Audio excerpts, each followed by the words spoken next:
सभी को वृक्ष प्रणाम। मैं आपका अपना डॉक्टर कन्हैया गैरोला, वैदिक ट्री एस्ट्रोलॉजर। और आज बेसिकली हम यहाँ पर चर्चा करेंगे रक्षाबंधन की। रक्षाबंधन जैसे कि काफ़ी बड़ी इसमें वो चल रही है, 11 को करें 12 को करें। कोई कहता है कि इसमें रात्रि का समय है, कोई कहता है दिन का समय है, कोई कहता है अगले दिन का समय है। तो क्या होना चाहिए, परिस्थिति के अनुसार किस तरीके से हमें त्यौहार को मनाना चाहिए।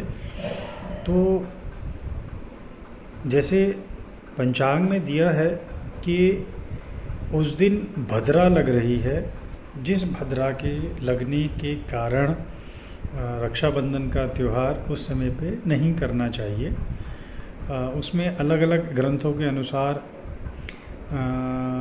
अलग अलग आचार्यों के जो मत हैं उसके अनुसार जो उसका निष्कर्ष निकलता है वो अलग अलग समयों के अनुसार है। कोई कहता है भद्रा के मुख काल में करे, कोई कहता है उसके पुच्छ काल पे करे, कोई कहता है रात को 8:53 से 9:50 तक यही सबसे शुभ मुहूर्त है। तो शास्त्र में एक चीज़ और भी आती, परिस्थिति समय मर्यादा नास्ति।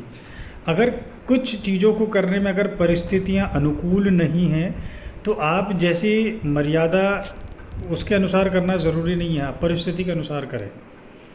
आप अगर सपोज़ पंचांग में ये भी लिखा हुआ है कि अगर सपोज़ किसी ने कहीं जाना है, कहीं कुछ करना है तो वो कर सकता है। तो अगर ऐसी स्थिति है तो ऐसी स्थिति सभी के साथ होनी चाहिए।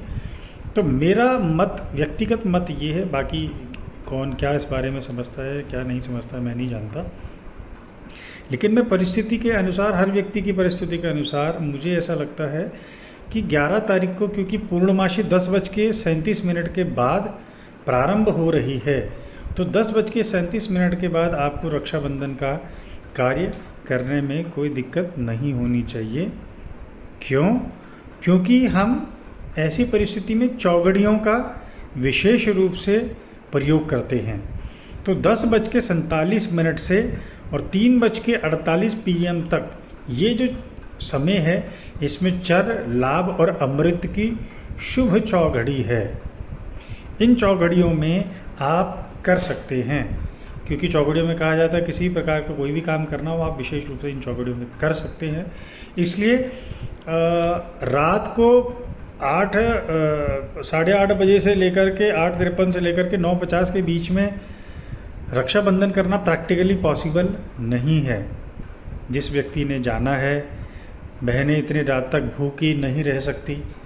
तो ऐसी परिस्थिति में अगर हम बात करें तो परिस्थिति समय मर्यादा नास्ति, इस सिद्धांत की अगर हम बात करते हैं तो प्रातः 10:47 से 3:48 तक, उसके बाद शाम को 5:28 से रात्रि 9:48 तक, ये जो समय मैंने आपको बताए, इन समयों में आप अगर रक्षाबंधन करते हैं तो पूर्ण रूप से लाभकारी होता है।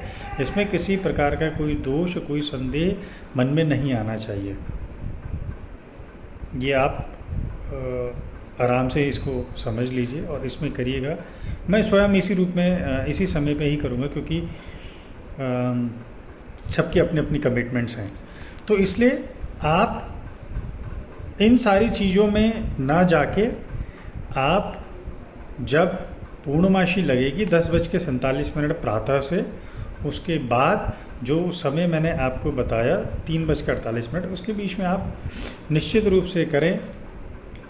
और अगर आप वैसे तो आप सभी को पता है कि ये क्या इसका प्रोसीजर है। मौली बांधते वक्त जब हम राखी बांधते हैं तो उसमें ये न बद्धो बले राजा दान मिंत्रो महाबला तेन त्वाम प्रतिपद नामी रक्षे मांचल मांचला, इस मंत्र का अगर आप उच्चारण करते हैं तो ये भाई के लिए दीर्घायु कारक होता है, बल प्रदान करता है, शक्ति प्रदान करता है। तो इसको करने से राखी पहनने वाले के लिए काफ़ी अच्छा होता है। आशा करता हूँ कि आपकी जो भी दुविधाएं हैं, जो भी आपके प्रश्न हैं, उन सब के जवाब देने में मैं सक्षम रहा हूँ। और हो सके तो रक्षाबंधन वाले दिन एक पौधा अपनी सिस्टर के नाम से अवश्य लगाना, अपने भाई के नाम से भी अवश्य लगाना, जिससे आप उनकी लंबी कामना के लिए, स्वस्थ जीवन की कामना के रूप में आप उस पौधे को लगा सकते हैं। प्रणाम करता हूँ। वृक्ष लगाएं, भविष्य बचाएं, अन्नदान करें, महादान करें। सभी को प्रणाम।